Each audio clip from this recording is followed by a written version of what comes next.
You're in big trouble. License and registration now. I'm Captain Jones. There's a house fire, 2 kids and their mother. My crew's short, I gotta be there now. I said stay in the car. You want to drive recklessly, you talk to a judge. I got my chief's uniform. What happened to the family trapped inside that burning home? All because of one rookie cop's mistake will leave you in disbelief. We open immediately with the rookie cop's shaking body cam, blinding daylight, blasting horns in rush hour traffic. A black man in a black sedan slams his hands on the steering wheel, shouting through a half-open window, "Please, I'm a fire captain. 2 kids and a mother are trapped." The rookie officer ignores him, voice cold, hand already on his cuffs. The next 90 seconds will change everything. What you're about to see is the exact moment a rookie cop made a decision that would cost a firefighter his career, cost a city its trust, and cost a family their lives. Before we continue, where are you watching from? If this is your first time here, hit that subscribe button. Stories like these need to be shared, and your support helps us bring more truth to light. Memphis, Tennessee, Poplar Avenue during the 3 p.m. rush hour on a scorching August afternoon where the temperature had climbed to 94 degrees and tempers were already short. Traffic was gridlocked in both directions. Commuters heading home early, delivery trucks double parked, construction zones narrowing lanes to a crawl. The kind of urban congestion where even emergency vehicles struggled to make progress. Captain Marcus Jones had been with the Memphis Fire Department for 16 years. At 42 years old, he was a decorated veteran who'd risen through the ranks from probationary firefighter to company captain, earning commendations for bravery, leadership, and tactical excellence. He specialized in structural fire suppression and had personally rescued 23 people from burning buildings over his career. That afternoon, he was off duty. He'd taken a personal day to attend his daughter's middle school graduation ceremony. He was wearing civilian clothes, a dark blue button-down shirt and khaki pants, and driving his personal vehicle, a black Honda Accord. No uniform, no lights, no sirens, just a father heading home from his daughter's special day. At 3:17 p.m., his department issued radio, which he carried even off-duty, as all captains were required to do, crackled to life with an emergency dispatch. All units, structure fire with entrapment. 2847 Lamar Avenue. Multiple 911 calls reporting children trapped on second floor. Flames visible from street. All available units respond immediately. Captain Jones's body reacted before his mind fully processed the information. His heart rate spiked. His hands tightened on the steering wheel. Because 2847 Lamar Avenue was 6 blocks from his current location, and the address triggered immediate recognition. It was a residential area he knew well, an older neighborhood with wooden construction and narrow staircases, the kind of structure that could go from manageable fire to complete collapse in under 10 minutes. He keyed his radio. "Dispatch, this is Captain Jones. I'm off duty but in the vicinity. I can be on scene in 3 minutes to assist with command and entry operations." The response came back immediately, tight with urgency. "Captain Jones, we have confirmation of 3 victims trapped, 2 juveniles and 1 adult female. First engine is 8 minutes out. We need senior command on scene immediately. You're authorized for emergency response." That authorization meant everything. Under Tennessee law and Memphis Fire Department policy, off-duty firefighters responding to confirmed entrapment situations were granted the same emergency driving privileges as on-duty personnel. They could exceed speed limits, navigate through traffic, and take necessary actions to reach the scene as quickly as safety allowed. He activated his emergency flashers, 4-way hazards, that while not as distinctive as fire apparatus lights, signaled to other drivers that his vehicle was responding to an emergency. He began navigating through traffic, using shoulders where available, honking to signal his approach, moving with the controlled urgency that 16 years of emergency response had trained into his muscle memory. He wasn't driving recklessly. The Bodycam footage from what happened next would later confirm this. He maintained reasonable speeds. He stopped at red lights long enough to ensure cross-traffic had cleared. He signaled lane changes. He drove exactly the way emergency response training taught, fast but controlled, urgent but not suicidal.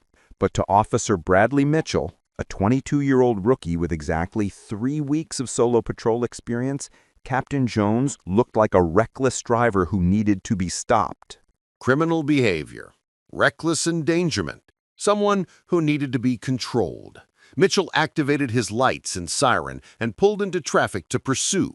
His patrol car was faster and equipped with full emergency equipment, so he caught up quickly.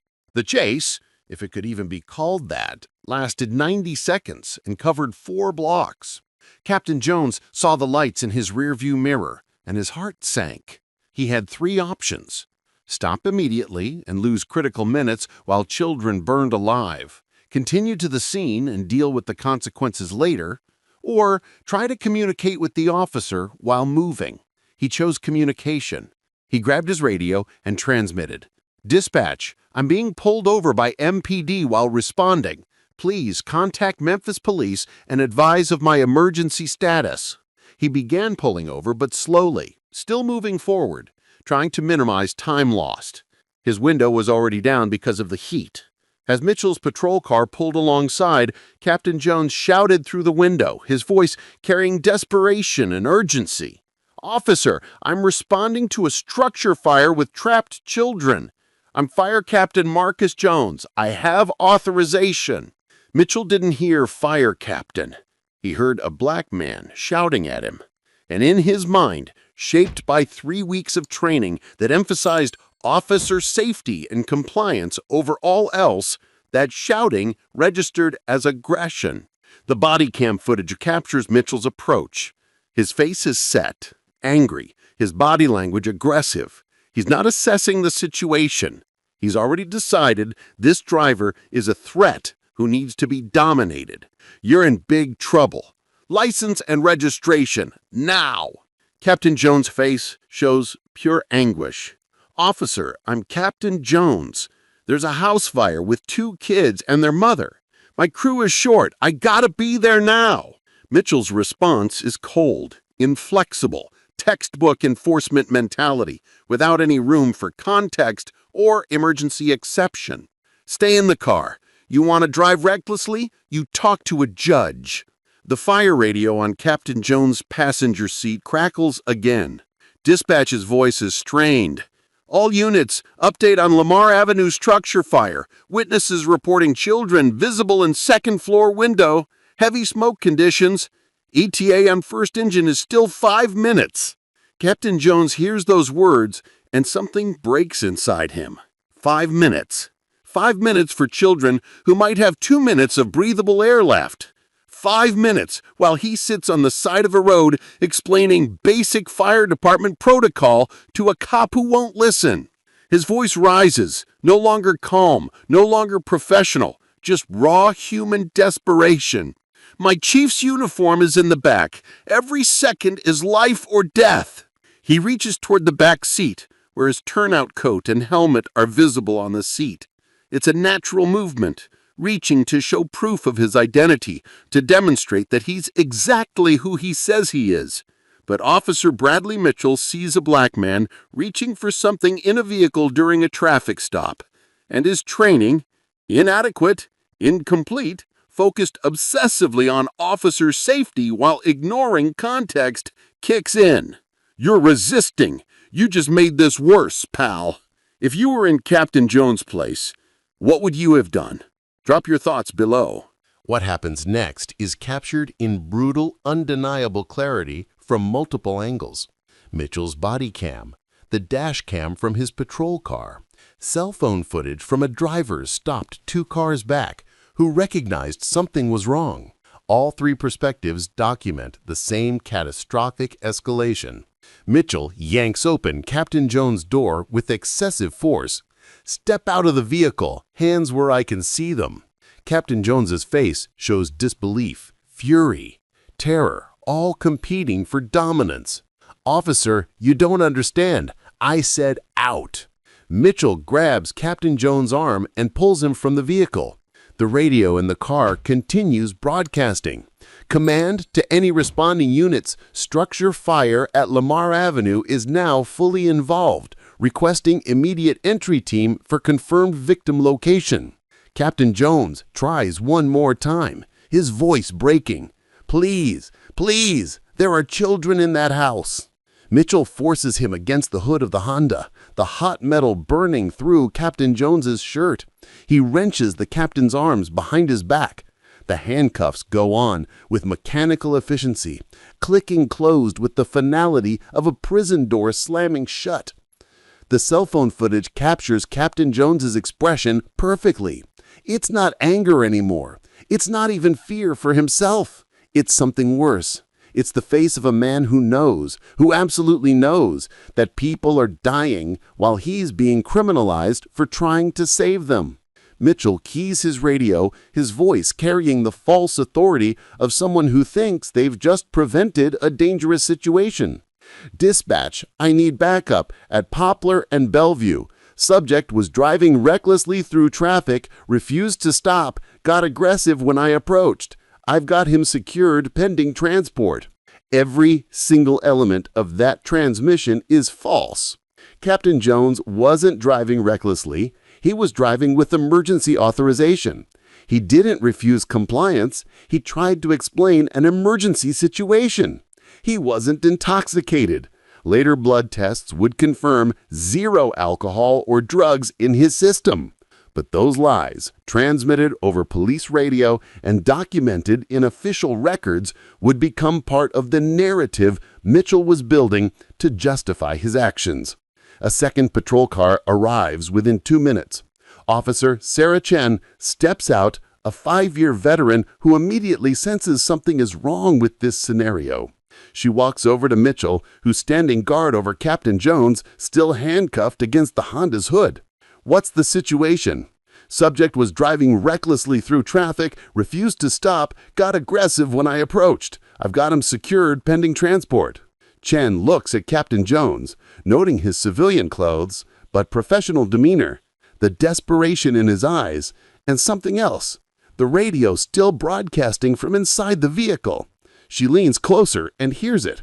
All units, Lamar Avenue structure fire, we have collapse imminent. Where is Captain Jones? We need senior command for entry operations. 2-minute window before we lose structural integrity. Chin's eyes widen. She turns to Captain Jones. Are you a firefighter? Captain Jones's voice is hoarse, exhausted, defeated. I'm Captain Marcus Jones, Memphis Fire Department. Off duty but authorized for emergency response. There's a family trapped in a burning house 6 blocks from here. I was responding when he pulled me over. I tried to explain, he wouldn't listen. And now those people are going to die because of this. Chen immediately keys her radio. Dispatch, this is Unit 347. We need supervisor response to Poplar and Bellevue immediately. We have a detained firefighter who claims emergency response authorization to an active structure fire. The response is immediate. Roger that, 347. Be advised, Fire Department Dispatch has been requesting police assistance to locate Captain Marcus Jones, who is responding to Lamar Avenue incident. Supervisor en route. Mitchell's face goes pale.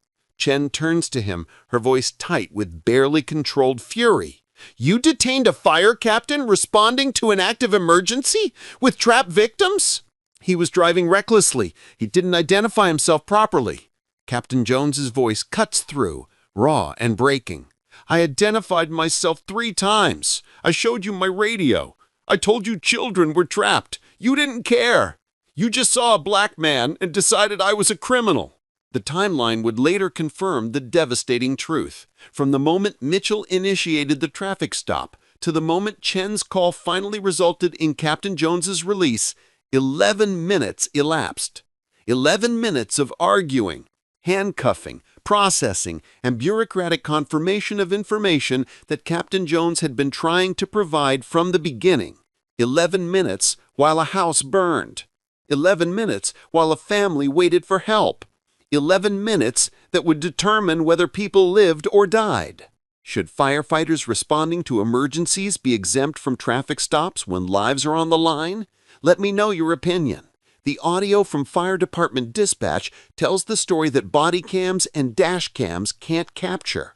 It's the voice of professionals watching helplessly as a situation spirals beyond their control. 3:21 p.m. Engine 17, what's your ETA to Lamar Avenue? Dispatch, Engine 17 still 6 minutes out. Traffic is heavy. We're moving as fast as we can. Copy that. Be advised, we have multiple 911 calls reporting children visible in second floor window. Heavy smoke conditions throughout structure. 3:24 p.m. Any unit in the vicinity of Lamar Avenue structure fire, we need immediate response. Captain Jones, what's your status? Silence. 3:27 p.m. Dispatch to Captain Jones, please respond. We have critical need for senior command on scene. More silence. Because Captain Jones is handcuffed on the side of Poplar Avenue, his radio out of reach, his voice unheard. 3:29 p.m. All units, Lamar Avenue structure fire is now fully involved. Witnesses reporting partial roof collapse, unknown status on trapped victims. The first fire engine arrived at 3:31 p.m., 14 minutes after the initial dispatch. Lieutenant James Morrison stepped off the engine and immediately assessed a worst-case scenario. The structure was a two-story wood frame house built in 1952. The fire had started in the first-floor kitchen and spread rapidly through the walls and ceiling, creating a classic chimney effect that turned the stairwell into a blast furnace. Flames were visible through every first-floor window. Heavy black smoke poured from the second floor, and in the front bedroom window on the second floor, Morrison could see them. Two small faces pressed against the glass, a woman behind them trying desperately to break the window with her bare hands. Morrison's body cam captured everything.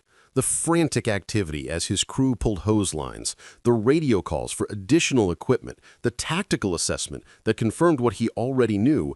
This was a rescue operation measured in seconds, not minutes. But Morrison was a lieutenant, not a captain. His training covered firefighting operations, but not incident command under these specific conditions.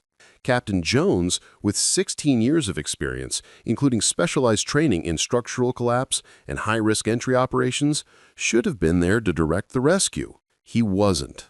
Morrison made the best decision he could with the information and training he had. He ordered an interior attack, sending 2 firefighters up the exterior stairs to the second floor while his crew hit the first floor fire from outside to buy time. It wasn't enough.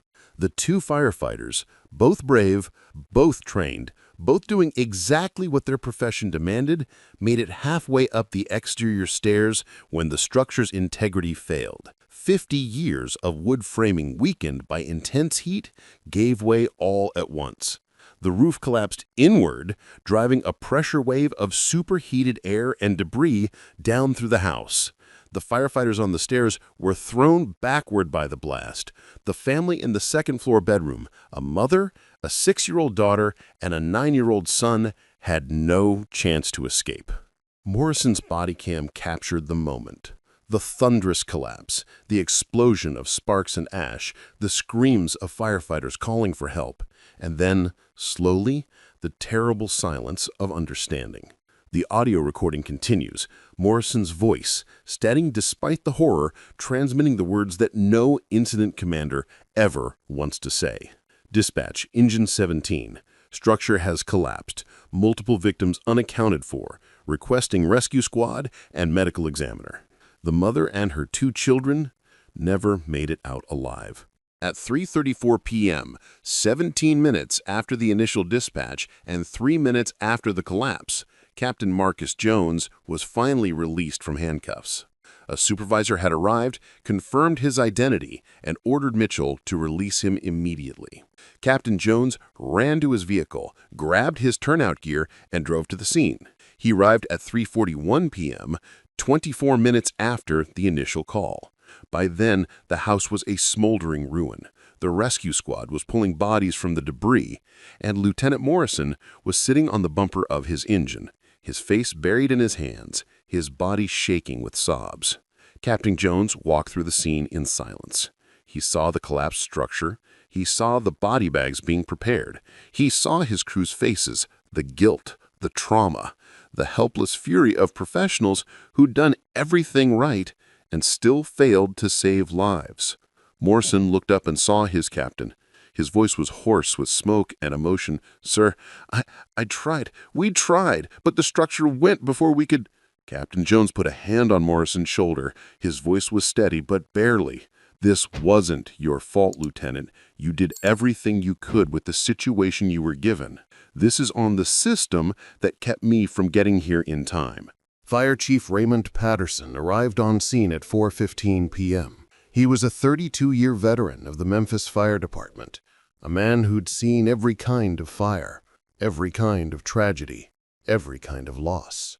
But when he stepped out of his command vehicle and saw the body bags, when he saw his firefighters' faces, when Captain Jones briefed him on what had happened, something in him broke. He walked to his vehicle in silence, grabbed his portable radio, and transmitted a message that would reverberate through both the fire department and police department for months to come.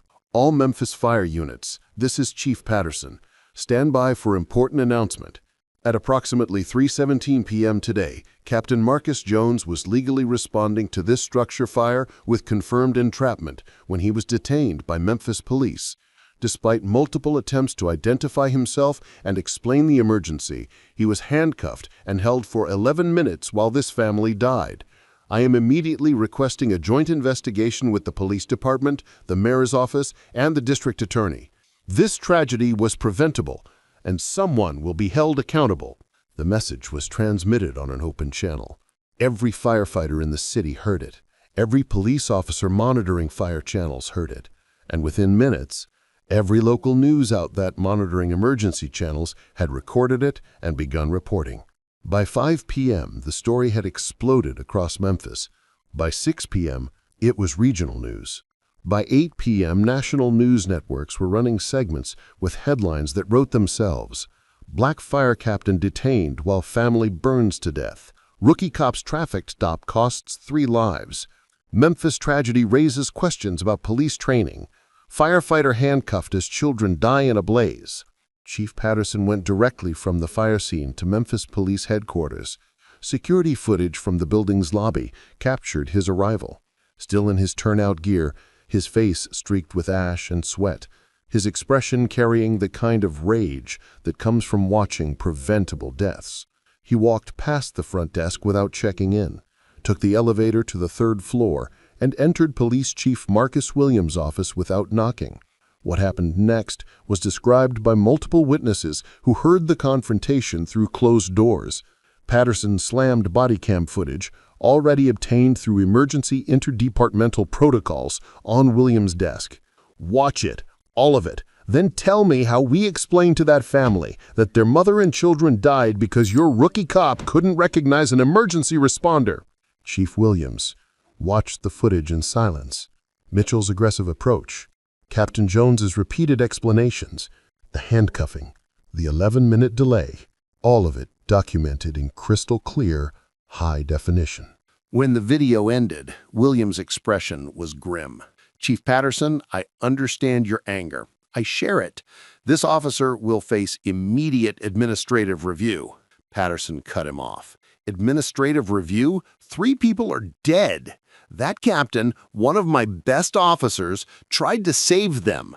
Your cop wouldn't listen, didn't verify, didn't care. He saw a black man in a car and decided that was all he needed to know." The meeting lasted 2 hours.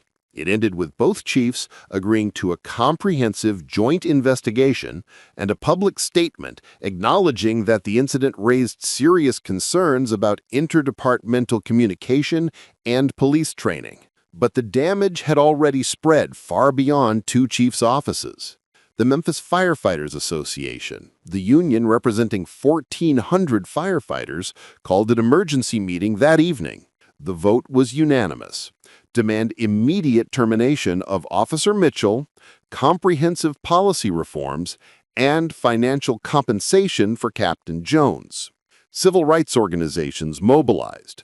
The Memphis chapter of the NAACP issued a statement calling the incident a tragic example of racial profiling that cost innocent lives. The National Office of the Fraternal Order of Firefighters condemned the detention as unconscionable interference with emergency operations. Community groups organized protests. By Thursday evening, over 2,000 people had gathered outside Memphis Police Headquarters demanding accountability.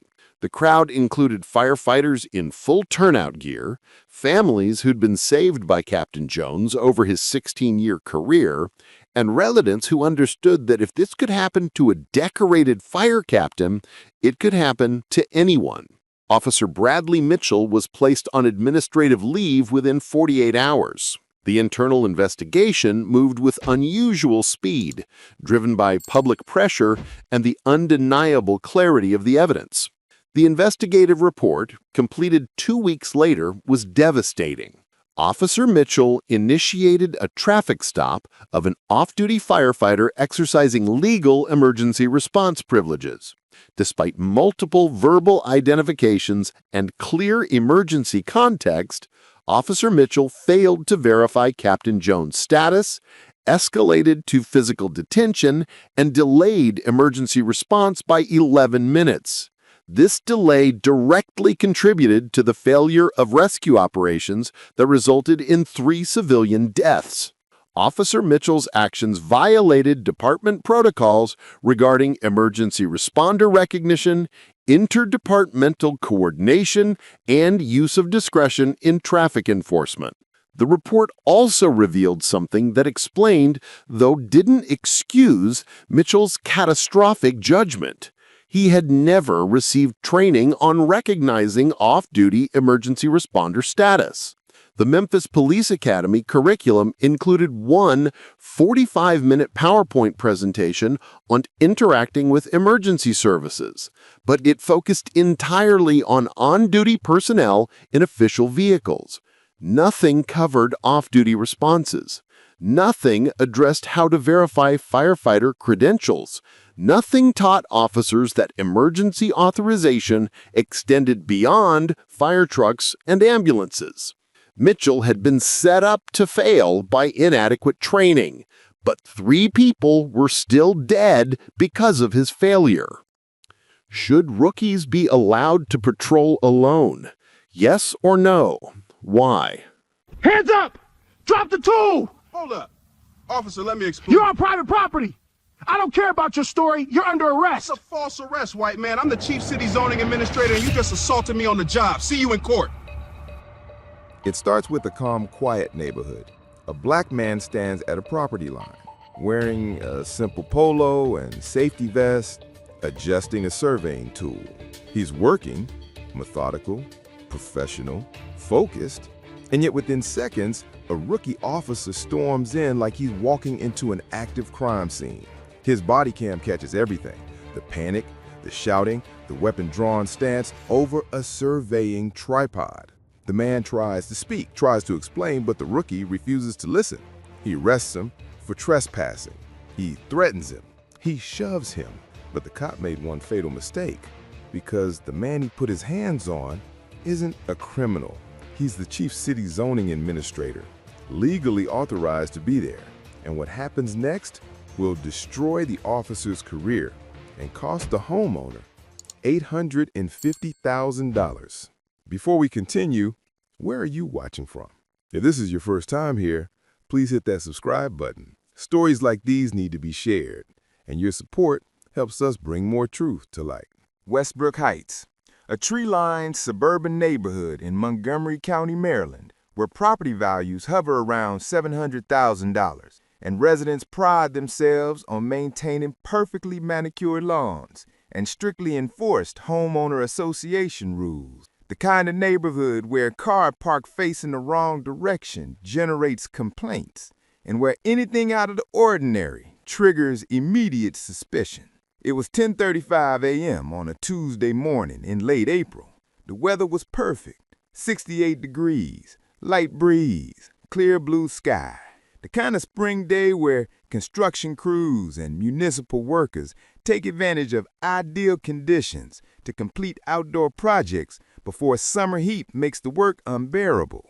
Darnell Matthews had been with the Montgomery County Department of Planning and Zoning for 14 years. At 48 years old, he held the position of Chief City Zoning Administrator, a senior-level position requiring a master's degree in urban planning, extensive knowledge of municipal codes, and the authority to approve or deny permits, variances, and appeals that could make or break development projects worth millions of dollars.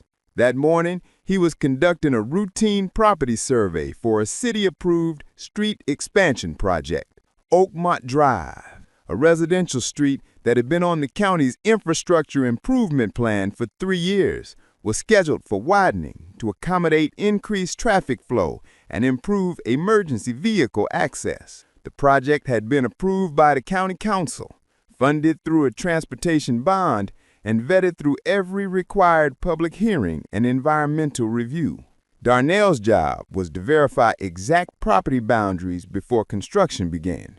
He arrived at 10:15 a.m. in his county-issued vehicle, a white Ford F-150, with Montgomery County Planning and Zoning printed clearly on both doors. He wore his standard work uniform, navy blue polo shirt with the county seal embroidered on the chest, khaki work pants, steel-toed boots, and a bright yellow reflective safety vest with Zoning Administrator printed in large black letters across the back. He'd set up his surveying equipment at the property line between 2847 and 2851 Oakmont Drive, a tripod-mounted laser level used to establish elevation points and verify measurements against county records. This was technical work requiring precision.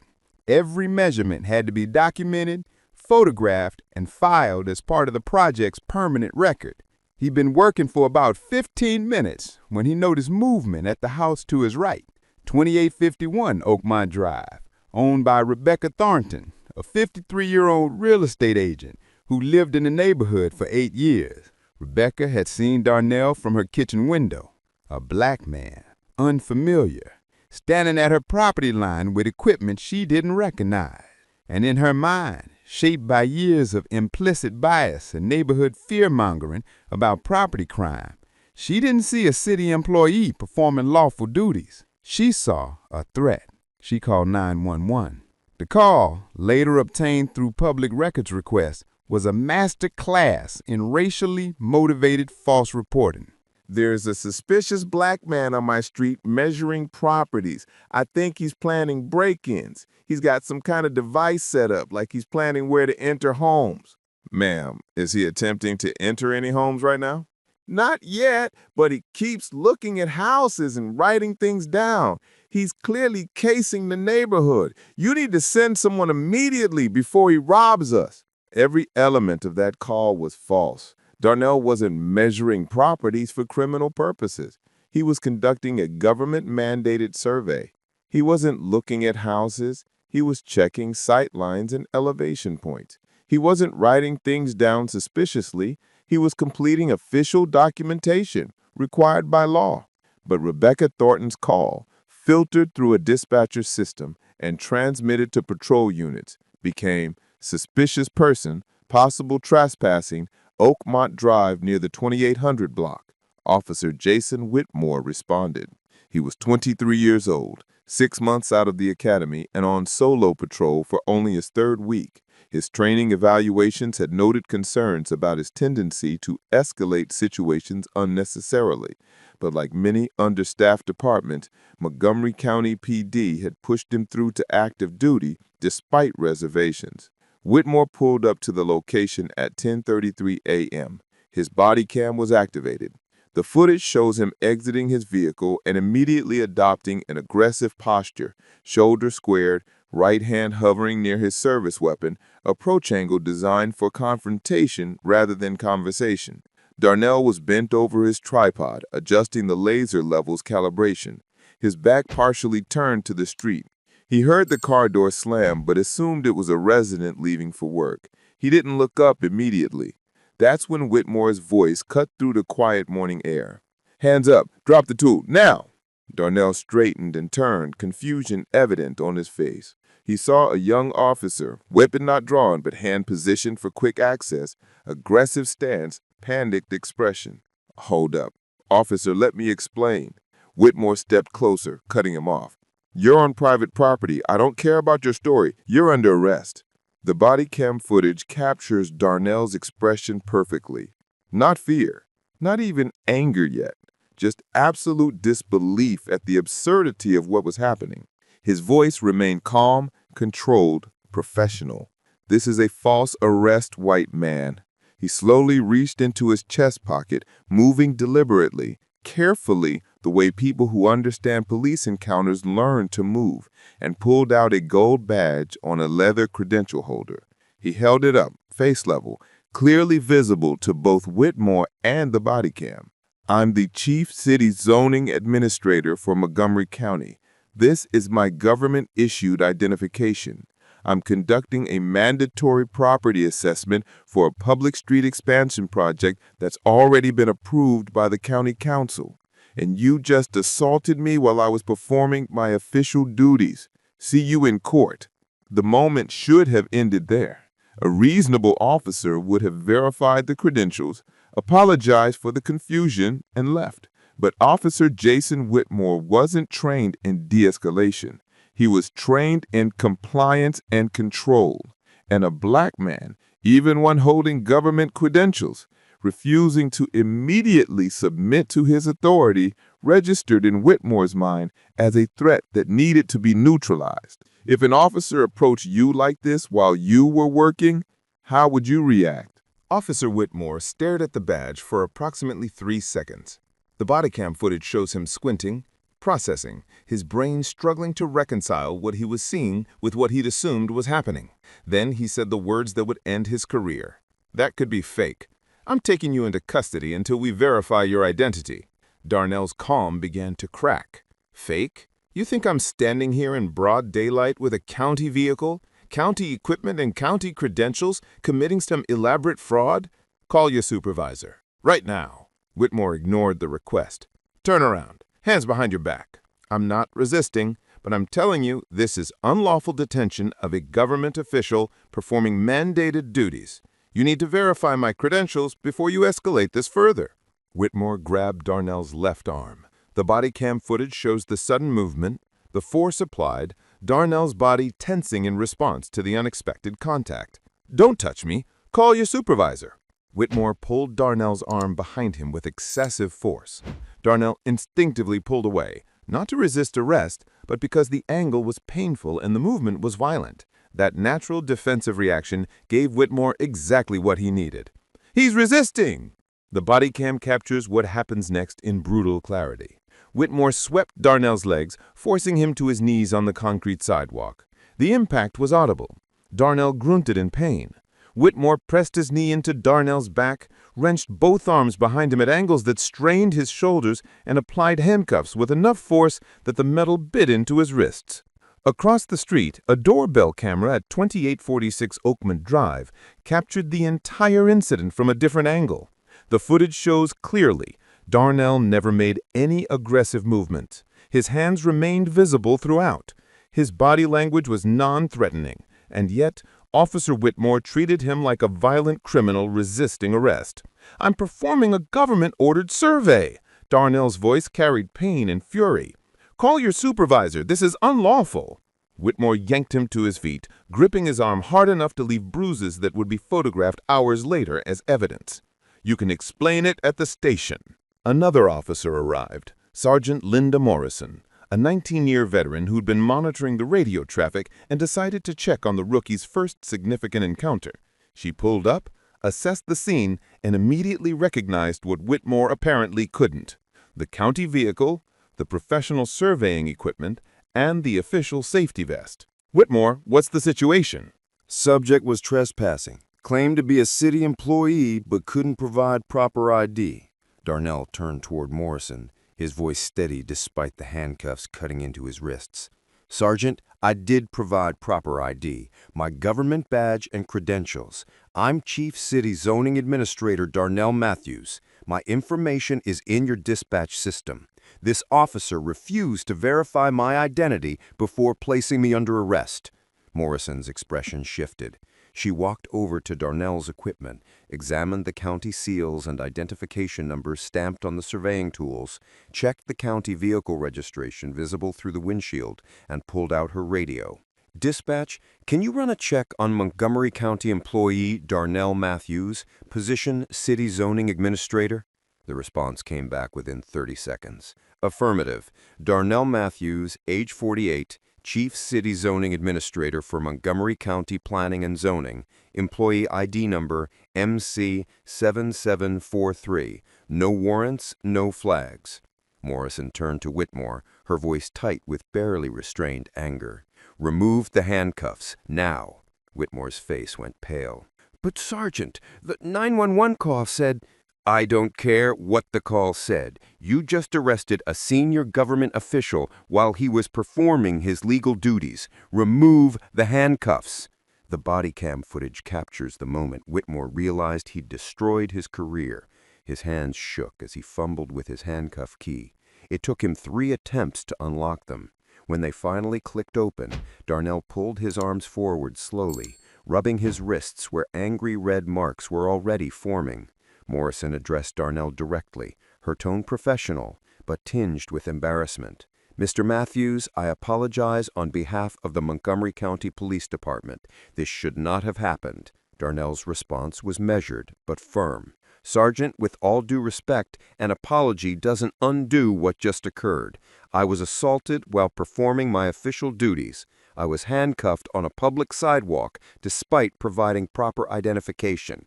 And I was treated like a criminal because someone made assumptions based on my race." He turned to Whitmore. "And you, officer, just made the worst mistake of your career, because I'm not just filing a complaint.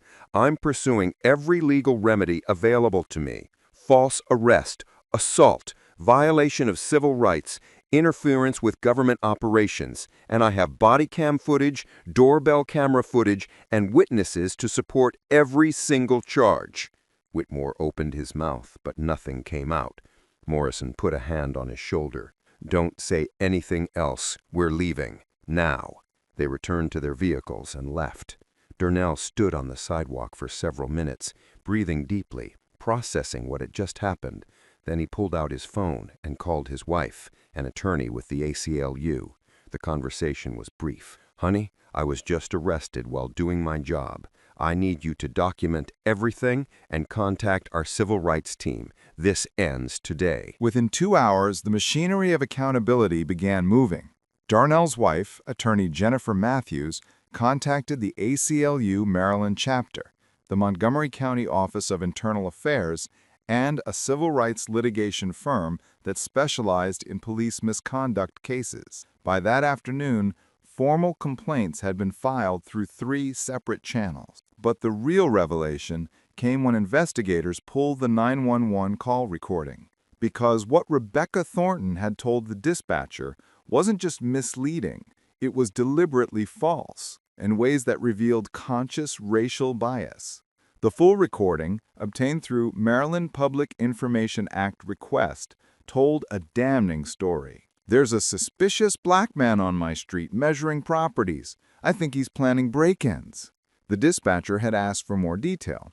"Can you describe what he's doing specifically?" "He's got equipment set up, like surveying equipment, and he keeps writing things down and looking at houses. He's clearly casing the neighborhood for robberies. I saw him looking through windows." That last claim, looking through windows, was a complete fabrication. The doorbell camera footage from multiple homes on the street proved Darnell never approached any windows, never looked into any homes, never did anything except work at the property line with his surveying equipment. Rebecca Thornton had lied, deliberately, to make Darnell sound more threatening, to ensure police would respond aggressively, to weaponize law enforcement against a black man whose presence in her neighborhood made her uncomfortable. The Montgomery County Police Department's internal investigation moved quickly.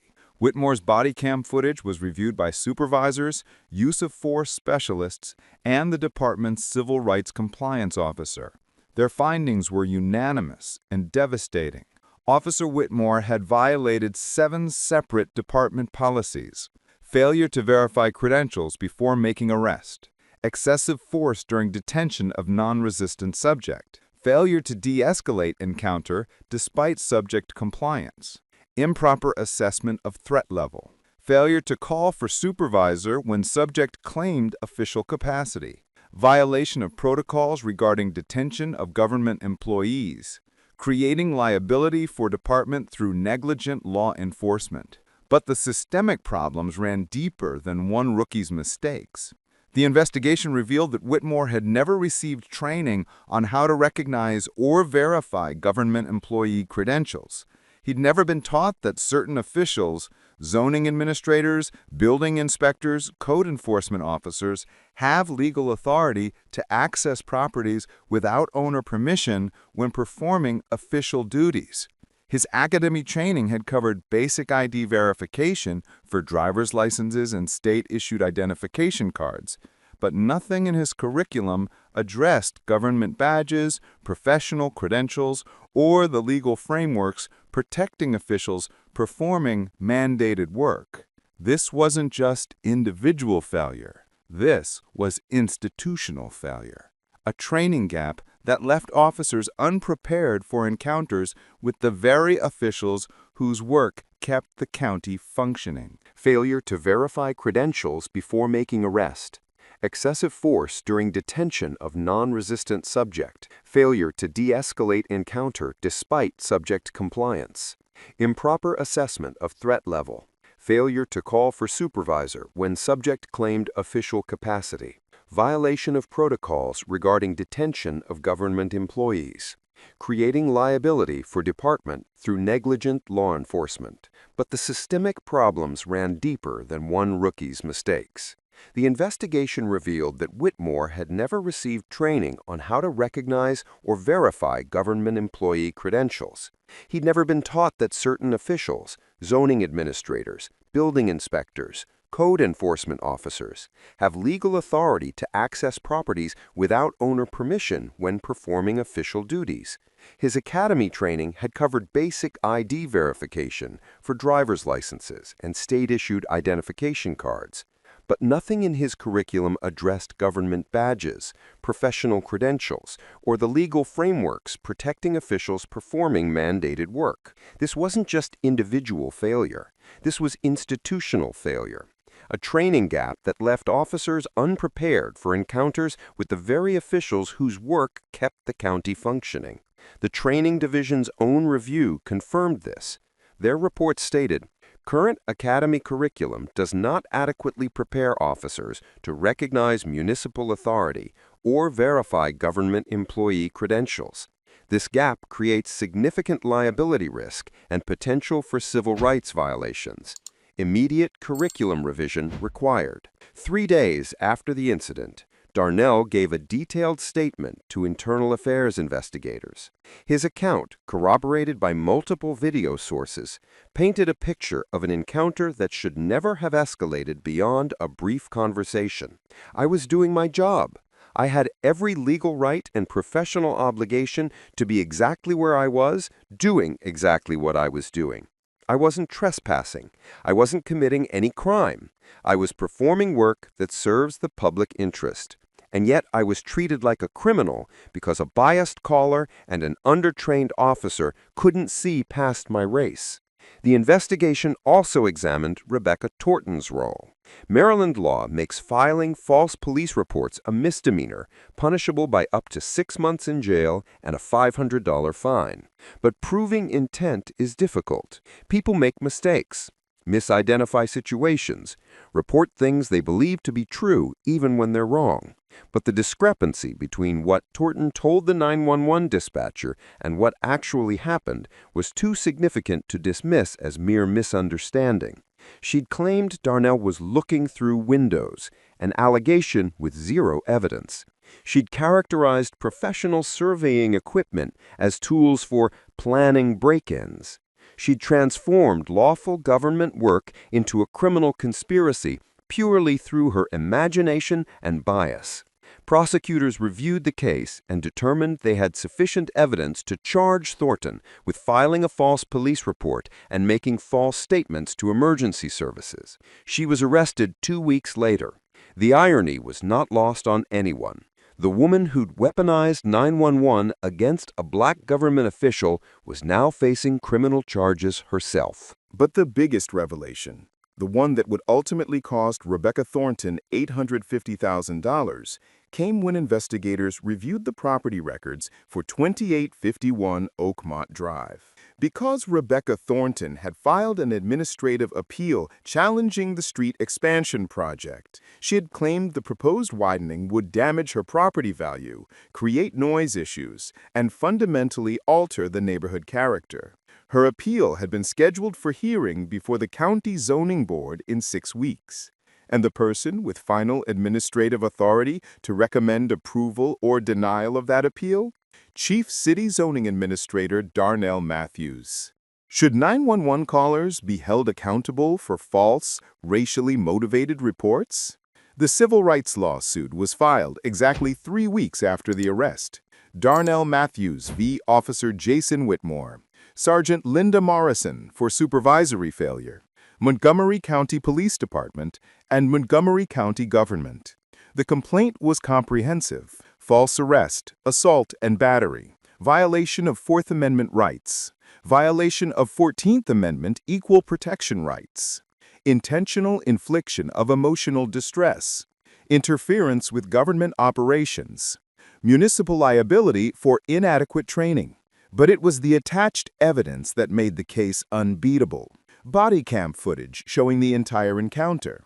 Doorbell camera footage from 3 different angles. The falsified 911 call recording. Whitmore's training records showing the gaps in his education. Internal affairs reports confirming policy violations. Medical documentation of Darnell's injuries. Bruised wrists, scraped knees, soft tissue damage to his shoulders.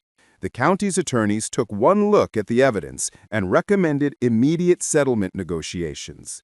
No trial, no prolonged discovery, no risk of a jury seeing that footage and awarding damages that could bankrupt the department. But before settlement talks could begin, Rebecca Thornton's property appeal hearing arrived on the county calendar. The hearing was scheduled for May 18th in the County Administrative Building's main conference room. It was a routine proceeding. Property owners had the right to appeal development projects they believed would harm their interests. Thornton arrived with her attorney, a stack of property value assessments, and a presentation arguing why the street expansion should be denied or modified to avoid impacting her land. Darnell Matthews arrived with the body cam footage. The hearing was conducted by the County Zoning Board, a 5-member panel of appointed officials who reviewed appeals and made recommendations to the County Council. Thornton's attorney presented her case: property devaluation, loss of privacy, increased traffic noise, disruption to neighborhood character. Then it was time for the zoning administrator's response. Darnell stood, connected his laptop to the conference room display, and addressed the board with professional calm. Members of the board, before I address the technical merits of this appeal, I need to provide context about the appellant's conduct.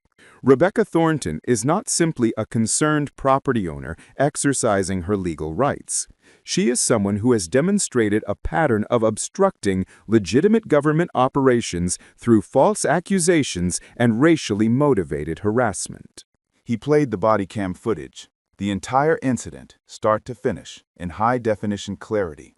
The board members watched in silence as Thornton's 911 call was played, as Whitmore's aggressive approach was shown, as Darnell's professional credentials were displayed and ignored, as he was forced to the ground and handcuffed for doing his job. When the footage ended, the room was silent. Darnell continued, "Miss Thornton called 911 and deliberately lied about my actions. She claimed I was looking through windows and casing homes for robbery. The video evidence proves these claims were completely fabricated. She weaponized law enforcement against me because my presence, a black man performing government work, made her uncomfortable. And now she's using the same administrative process I oversee to obstruct the very project I was surveying when she had me unlawfully arrested. He pulled up the project documentation. The Oakmont Drive expansion has been approved through every required channel. Environmental review completed. Public hearings conducted. Funding allocated. Construction timeline finalized. Ms. Thornton attended 0 public meetings during the approval process. She filed 0 objections until after she successfully had me arrested for performing my duties. Her appeal is not based on legitimate concerns about the project's impact. It's retaliation. Thornton's attorney tried to object, but the board chair cut him off. Ms. Thornton, do you dispute Administrator Matthews' characterization of the 911 call? Rebecca Thornton's face was pale. She looked at her attorney, who gave her a slight nod. I made that call because I was concerned about suspicious activity in my neighborhood. Suspicious activity? Darnell's voice carried controlled anger. You saw a black man with professional equipment and a government vehicle and decided he must be a criminal. That's not concern, that's racism.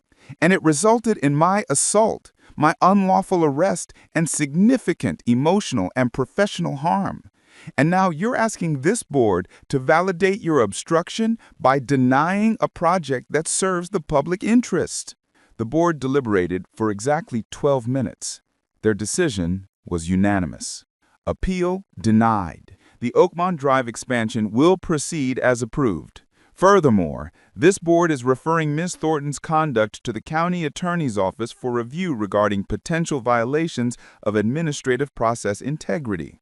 Rebecca Thornton left the hearing in silence. She didn't know it yet, but that decision had just cost her $850,000. Should government officials be allowed to use Bodycam footage in property decisions? Officer Jason Whitmore was terminated from the Montgomery County Police Department on June 2nd, exactly 39 days after the incident. The termination letter was detailed and unambiguous.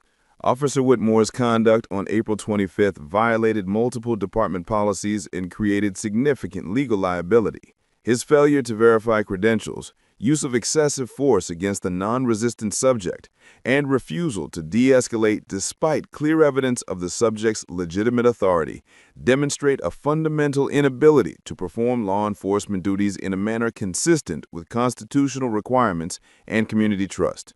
Employment terminated immediately. Post-certification revoked. Whitmore's law enforcement career was over. His name entered the National Decertification Database, preventing him from ever working as a police officer in any state. At 23 years old, 6 months out of the academy, his chosen profession was closed to him forever. The civil rights lawsuit settled 4 months later.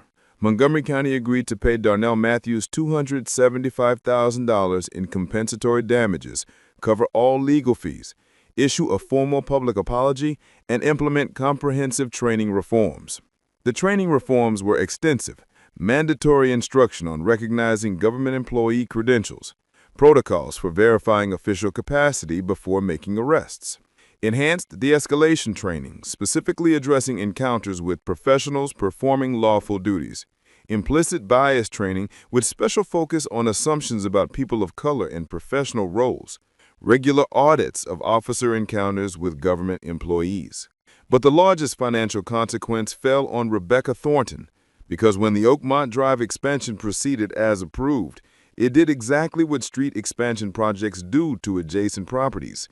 It changed everything. I'm calling the police. You're not allowed to be on this property. Ma'am, this is my property. Don't lie to me. People like you don't live in this neighborhood. Put the tools down now. You really should think before you speak. You call the police, tell them you just threatened the state attorney in his own front yard. On a brilliant Saturday afternoon in Oakland's Lake Merritt Park, where families gather and the smell of grilled food drifts across manicured lawns, a cell phone camera captured an encounter that would become a flashpoint in America's ongoing conversation about race, public space, and who gets to decide who belongs. A white woman, later identified as Jennifer BBQ Becky Schulte, stood beside a park ranger's vehicle, pointing repeatedly at a black family cooking on a small charcoal grill near the shoreline. She didn't know their names. She didn't know they had a permit. She only saw people she believed didn't belong and called armed enforcement to remove them. But within hours, her 2-hour confrontation with the Smithson family would explode into a viral phenomenon that cost her career, her reputation, and became a case study in how white fragility weaponizes authority against black joy. Because the family she was screaming at wasn't breaking any rules. They had followed every regulation.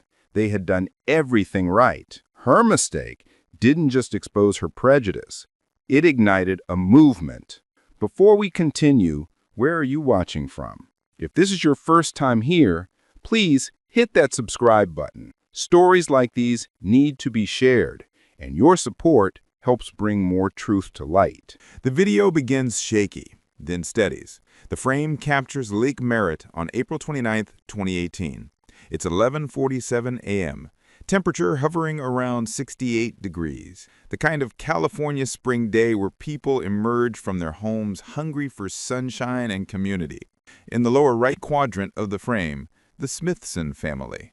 Javon Smithson, 38, a software engineer at a tech startup in San Francisco. His wife, Michelle, 36, a middle school science teacher. Their 2 children, Kayla, 8, and Marcus, 6, playing with a frisbee on the grass nearby. They've claimed a spot near the lake with a clear view of the water. A red and white checkered blanket spreads across the grass. A small Weber charcoal grill sits on the designated concrete pad, one of dozens scattered throughout the park specifically for public use. Smoke rises gently from burgers and hot dogs. This is their monthly ritual, the first family barbecue of the season. In the upper left of the frame, Jennifer Schulte, 43, a pharmaceutical sales representative from the neighboring suburb of Piedmont. White, blonde, wearing yoga pants and a fitted athletic jacket. Her face is tight with what she clearly believes is righteous indignation. She's been standing there for 23 minutes. The confrontation didn't start with the camera rolling. It started 30 minutes earlier, when Jennifer was walking her small white dog along the lake path. She saw the Smithson family setting up their grill. She stopped walking. She stared. Then she approached. According to witnesses who would later give statements, Jennifer's first words were not a polite inquiry. They were an accusation. You can't use charcoal grills here. This is a non-charcoal area. Javon looked up from arranging the coals, his face showing the patient exhaustion of someone who'd had this exact conversation before, in different contexts.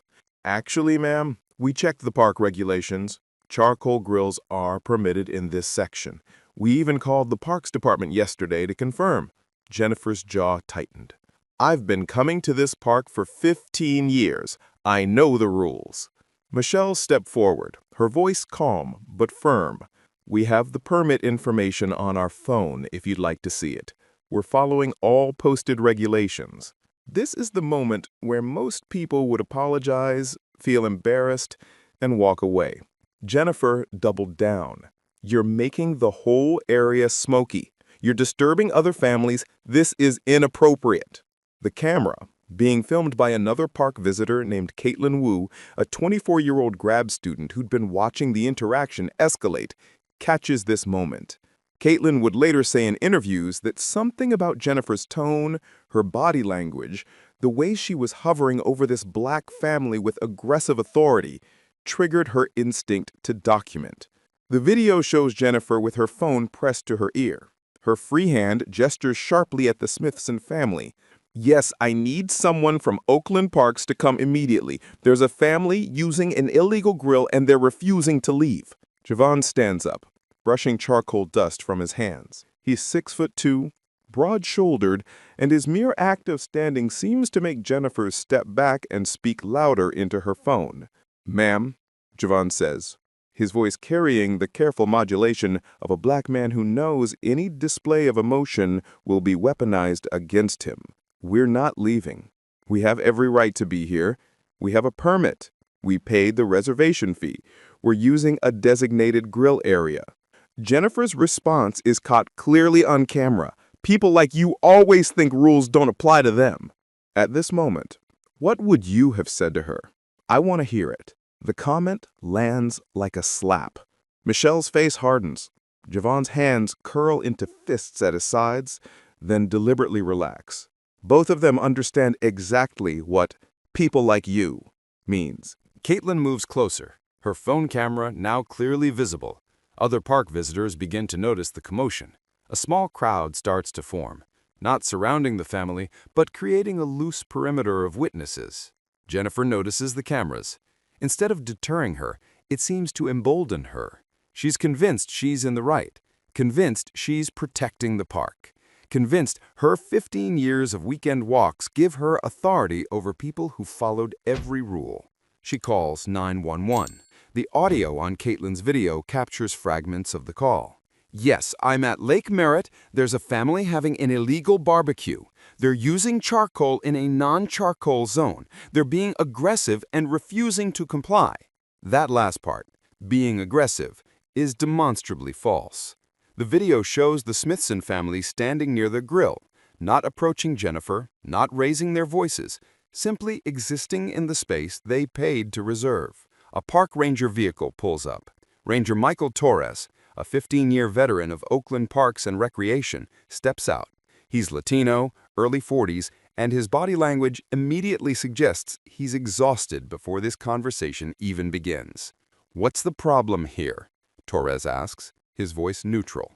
Jennifer rushes toward him, her words tumbling over each other. "They're using an illegal charcoal grill. They're creating smoke. They won't leave. I've told them multiple times they're breaking the rules." Torres holds up one hand. "Ma'am, let me check the situation." He walks to the Smithson family. Javon already has his phone out, showing the permit confirmation email and the park map highlighting designated charcoal grill zones. Torres examines it for maybe 15 seconds. Then he turns back to Jennifer. "Ma'am, this family is in compliance with all park regulations. Charcoal grills are permitted in this section. They have a valid reservation. There's no violation here." Jennifer's face flushes red. "That can't be right. I've been coming here for years." "The regulations were updated 3 years ago. Charcoal grills are now allowed in designated zones. This is one of them. These folks have done everything correctly." This is the moment where most people would apologize and leave. Jennifer escalates. Then I want to file a formal complaint. They're still creating a disturbance. They're being hostile. I don't feel safe. The video captures Javon's face. He's not angry. He's not surprised. He looks tired. The bone-deep tired of someone who's played this scene 100 times in 100 different contexts. Michelle puts her hand on his arm. The children have stopped playing and moved closer to their parents, confused and frightened by the white woman who won't stop yelling. If you were the Smithson family, would you stay and finish your barbecue or pack up and leave to avoid further confrontation? Torres turns to Jennifer, his voice dropping to a tone that suggests this is his final word on the matter. "Ma'am, there's no complaint to file. They're not violating any regulations. You've been here for," he checks his watch, "over half an hour, arguing about rules that don't exist. I'm asking you to move along and let this family enjoy their afternoon." Jennifer's expression shifts. The righteous indignation hardens into something uglier. "Fine, I'll wait for the police." And she does. For another hour and 47 minutes. What happens next becomes the surreal heart of the story. Jennifer doesn't leave. She positions herself approximately 20 feet from the Smithson family and waits. She's called 911 3 times now. Each call is logged. Each dispatcher has told her that unless there's an actual emergency or violation, police response will be low priority. But Jennifer waits anyway. The Smithson family faces an impossible choice. They can leave, abandon their permitted space, their paid reservation, their family tradition, and let this woman's harassment succeed, or they can stay and continue their barbecue while a white woman glares at them and multiple cameras document the absurdity of this situation. They choose to stay. Michelle flips the burgers. Javon tends the grill. The children, sensing their parents' tension but trying to maintain normalcy, sit on the blanket coloring with sidewalk chalk. More phones come out. More witnesses start recording. The crowd swells to nearly 30 people, most of them expressing support for the Smithson family, some offering them water and snacks in solidarity. One witness, a white man in his 50s named Robert Chen, approaches Jennifer. "Ma'am, you need to let this go. These people haven't done anything wrong. You are harassing a black family for having a barbecue." Jennifer wheels on him. "This isn't about race. I would do this to anyone breaking the rules." "But they're not breaking the rules," Robert says, his voice rising. "A park ranger already confirmed they're in compliance. What are you really upset about?" Jennifer's face crumples and hardens simultaneously. She doesn't answer. She just keeps waiting. At 1:34 p.m., 2 hours and 14 minutes after Jennifer first approached the Smithson family, 2 Oakland police officers arrive. Should filing false 911 calls about people following all regulations carry criminal consequences? Drop your answer below. Officers Denise Ramirez and James Wu step out of their patrol car with the visible demeanor of people who've already been briefed on exactly how ridiculous this call is. Dispatch has logged Jennifer's multiple calls. The Rangers have radioed in their assessment. The officers know before they arrive that there's no violation, no crime, no legitimate reason for their presence. But they're here anyway because Jennifer has weaponized their authority. Officer Ramirez approaches Jennifer first. "Ma'am, you called about an illegal barbecue?" "Yes." Jennifer's voice carries relief and vindication. "They've been here for hours, using a charcoal grill in a prohibited zone, creating smoke, being hostile." Ramirez holds up one hand, cutting her off mid-sentence. "Ma'am, we've already confirmed with Park Services that this family is in compliance with all regulations. They have a valid permit. They're in a designated charcoal grill zone. There's no violation." Jennifer's mouth opens and closes. "But I've been coming here for 15 years. "The regulations changed," Officer Wu interjects, his tone flat and professional, but with an edge of impatience. "You've been told this multiple times by multiple people, including a park ranger. You've made 3 911 calls about a non-emergency situation.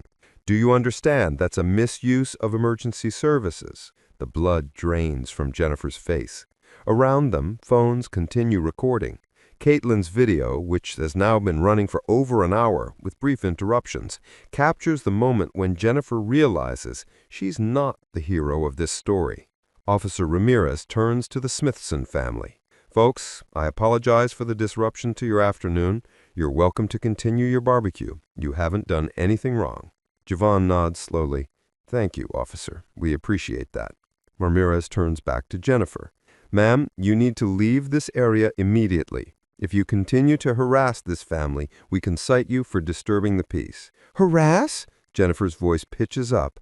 "I'm trying to enforce the rules. I'm protecting the pork." "You're harassing a black family having a permitted barbecue," Officer Wu says, no longer maintaining professional neutrality.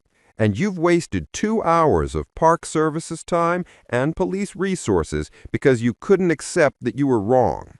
Jennifer's face contorts. "This is discrimination. You're taking their side because they're right and you're wrong," Ramirez snaps. "Leave, now, or we'll cite you." Jennifer grabs her dog's leash and storms away, her face red, her hands shaking. She's muttering loud enough for nearby cameras to catch. "This is unbelievable. This is what's wrong with this city. No one follows rules anymore." She doesn't know it yet, but Caitlin's video is already uploading to Twitter with the caption, "White woman calls cops on black family having a legal barbecue at Lake Merritt. This is #BarbecueBecky." Within 3 hours, it will have 400,000 views. Within 24 hours, it will have 12 million. The internet works fast. By sunset on April 29th, Jennifer Schulte's face is everywhere. Twitter, Facebook, Instagram, Reddit, national news websites. The hashtag BBQ Becky trends worldwide. Late-night talk shows prepare segments. Memes proliferate faster than Jennifer's employers can draft a response. The video evidence is damning because it's comprehensive. Multiple angles from multiple witnesses show Jennifer approaching unprovoked. The Smithson family calmly explaining their permit. Jennifer refusing to accept the park ranger's confirmation. Jennifer waiting for 2 hours despite being told repeatedly she was wrong. Police arriving and immediately siding with the family. Jennifer's complete inability to admit error. The court of public opinion moves swiftly.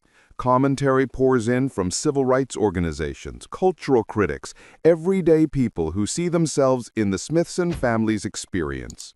This is what black families face constantly, scrutinized, questioned, policed for doing everyday activities white families do without a second thought. She couldn't conceive that a black family followed the rules better than she understood them.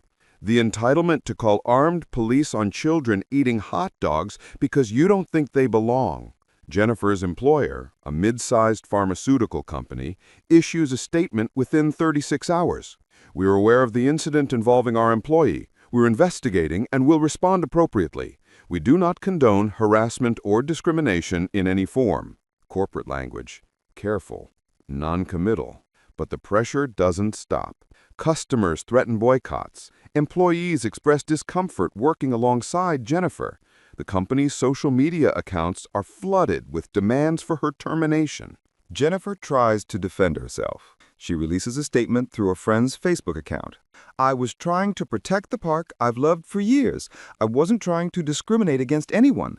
I would have done the same thing regardless of race. People are taking this out of context and destroying my life over a misunderstanding."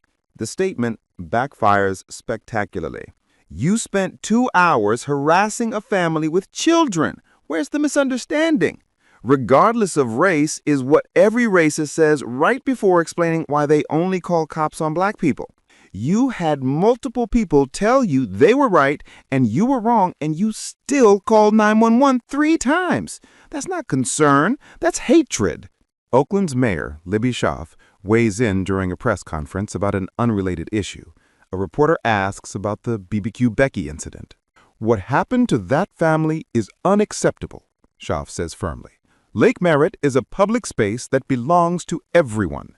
Weaponizing police against black families doing exactly what they're supposed to be doing, following permits, following rules, simply existing, is a manifestation of the bias we're working to eliminate in Oakland." Should footage like this always be made public? Comment below. But this isn't an isolated incident, and the narrator's voice shifts to provide the broader context that explains why #BBQBecky resonated so powerfully. In the 6 months before the Lake Merritt incident, similar viral videos had documented white people calling police on black people for a black real estate investor inspecting a property he owned, a neighbor called police for suspicious activity, a black family using a community pool they had membership to, a white woman demanded to see their access cards, a black college student napping in her own dorm room common room, a white student called police for trespassing, a black child selling water on a sidewalk without a permit, a white woman called police on an 8-year-old, a black family checking out of an Airbnb they'd rented, a white neighbor called police for burglary. The pattern was undeniable.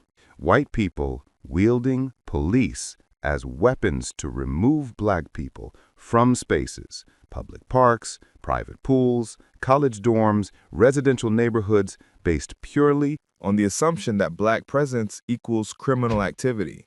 Researchers at Stanford University studying these incidents coined a term, participation policing, the act of using law enforcement to police who gets to participate in public life. Dr. Sean Harper, executive director of the USC Race and Equity Center, explained in an interview following the BBQ Becky incident. These aren't isolated acts of individual prejudice. They're manifestations of systemic racism that teaches white people they have the authority to determine who belongs in shared spaces. and they're dangerous because they can escalate to violence. Every call to police on a black person doing nothing illegal is a potential death sentence. The statistics support this. Research from the Cato Institute found that between 2010 and 2016, black Americans were 2.5 times more likely than white Americans to be killed by police, and a significant percentage of those encounters began with calls about non-criminal activity, wellness checks, traffic stops, reports of suspicious behavior that turned out to be everyday life. The Smithson family understood this viscerally. When Jennifer made her first 911 call, Jevin told Michelle, "We stay calm, we stay polite. We don't give them any excuse," because they knew what Jennifer either didn't know or didn't care about. Her phone call could have gotten them killed. Within 1 week of the incident, multiple investigations were underway. Oakland Police Department opened an internal review of Jennifer's 3 911 calls. California law prohibits knowingly filing false reports with law enforcement, and the department needed to determine whether Jennifer's calls met that threshold. The review pulled the dispatch recordings. All 3 calls contain false or misleading information. Call number 1, they're using an illegal grill and refusing to leave. False, the grill was legal and they had no obligation to leave. Call number 2, they're being aggressive and creating a dangerous situation. False, video evidence shows no aggression whatsoever. And call number 3, I need police here immediately. I don't feel safe. Manipulative, Jennifer felt unsafe because she was told she was wrong, not because of any threatening behavior. California Penal Code 148.3 makes it a misdemeanor to falsely report a crime or emergency knowing the report to be false. The penalty can include up to 6 months in jail and a fine of up to $1,000. But prosecution requires proving Jennifer knew her claims were false. Her defense would likely be, "I genuinely believed they were violating regulations." The fact that a park ranger explicitly told her otherwise would undermine that defense. Oakland City Attorney Barbara Parker reviewed the case and made a calculated decision. Rather than pursue criminal charges that might not stick and would consume significant prosecutorial resources, her office issued Jennifer a formal citation for misuse of emergency services, a lesser infraction carrying a $500 fine and mandatory completion of a community education program. Jennifer's employer made their own calculation. On May 7th, 9 days after the incident, they announced her termination. Quote, "After thorough review, we've determined that Ms. Schulte's actions are incompatible with our company values of inclusion, respect, and community responsibility. Her employment has been terminated effective immediately." Unquote. Jennifer didn't go quietly. Through her attorney, she threatened a wrongful termination lawsuit, claiming she was fired for exercising her rights as a concerned citizen. The company's legal team responded with a detailed documentation package showing customer complaints specifically citing discomfort with her employment, employee complaints about hostile work environment, company policy violations regarding conduct reflecting negatively on the organization, at-will employment status giving them broad discretion. The lawsuit threat evaporated. Jennifer's Homeowners Association in Piedmont also took action. Following complaints from multiple residents and national media attention focusing on their community, the HOA board issued a formal censure and launched an investigation into whether Jennifer's behavior violated community conduct standards. The investigation findings, released publicly due to media pressure, were scathing. Quote, "Ms. Schulte's actions demonstrated prejudice, poor judgment, and abuse of emergency services. While this incident occurred outside our community, it reflects on our neighborhood's values and reputation. The board has unanimously voted to place Ms. Schulte on social probation and require completion of implicit bias training." Unquote. Social probation meant Jennifer couldn't participate in community events, use shared amenities, or serve on any HOA committees for 1 year. For a woman who'd built her identity around being an upstanding community member, the public rebuke was devastating. Do you think she should have lost her job for this? Drop your answer in the comments. 2 weeks after the incident, the Smithson family held a press conference at Lake Merritt, in the same spot where they'd been harassed. Javon and Michelle stood at a podium with their attorneys from the ACLU of Northern California. Their children were not present. The family had made a deliberate choice to shield Kayla and Marcus from further media exposure. Javon spoke first, his voice steady but weighted with emotion. On April 29th, my family went to a public park to have a barbecue. We did everything right. We researched the regulations, we made a reservation, we paid the fee, we brought all required documentation, we chose a designated grill area, we followed every single rule. And we were still treated like criminals. Not because we did anything wrong, but because a woman looked at our black family and decided we didn't belong. She couldn't imagine that we'd followed the rules better than she understood them. She couldn't accept that a park ranger, police officers, and dozens of witnesses all confirmed we were right and she was wrong. She spent 2 hours trying to force us out of a space we had every legal right to occupy. And she weaponized 911 to do it. He paused, his jaw tightening. People keep asking me, why didn't you just leave? Why stay and deal with her harassment? Because leaving would mean teaching my children that they don't belong in public spaces. That when white people question their right to exist somewhere, the correct response is to shrink, to apologize, to disappear. I will not teach my children that. My son is 6 years old. My daughter is 8. They need to see their father stand firm when someone tries to diminish us. They need to learn that we have rights, that we deserve dignity, and that we don't back down when we've done nothing wrong. Michelle took the microphone next. I'm a teacher. I spend my days telling young people that the world is getting better, that equality is expanding, that education and kindness will overcome prejudice. And then I spend my Saturday getting harassed at a park barbecue. What happened to us happens to black families constantly. We get followed in stores, we get questioned in our own neighborhoods, we get police called on us for existing. When my daughter asked me why that woman was so angry at us, what was I supposed to say? Some people think our skin color makes us criminals even when we're eating hot dogs? That's a conversation no parent should have to have, but it's one black parents have every single day. Jennifer Schulte lost her job. She paid a fine. She got internet famous for being racist. Good. Maybe that will make the next person think twice before calling 911 on a black family doing nothing wrong.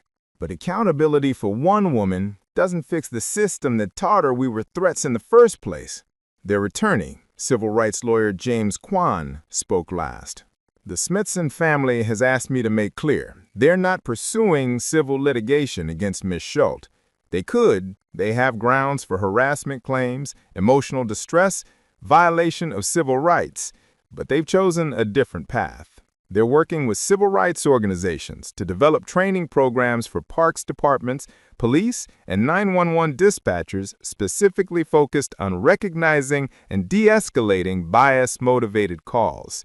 They're partnering with the ACLU to draft model legislation increasing penalties for false 911 reports that target people based on race. And they're turning their experience into education, speaking to community groups and schools about implicit bias and the real-world consequences of participation policing. Their goal isn't revenge, it's change. What part of the Smithson family's message hits you the hardest?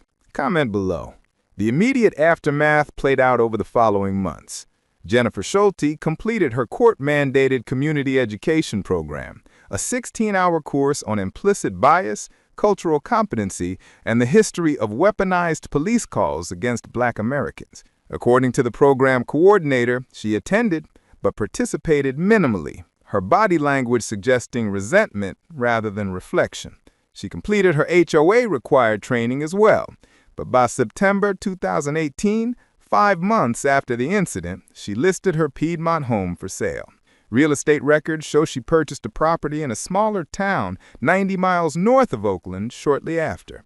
She attempted to rebuild her career in pharmaceutical sales, but found the Barbecue Becky label followed her.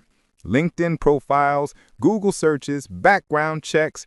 Prospective employers found the videos, read the articles, and decided the liability outweighed her sales experience. As of 2024, public records suggest she works in an administrative role at a medical clinic, far from the public-facing position she once held.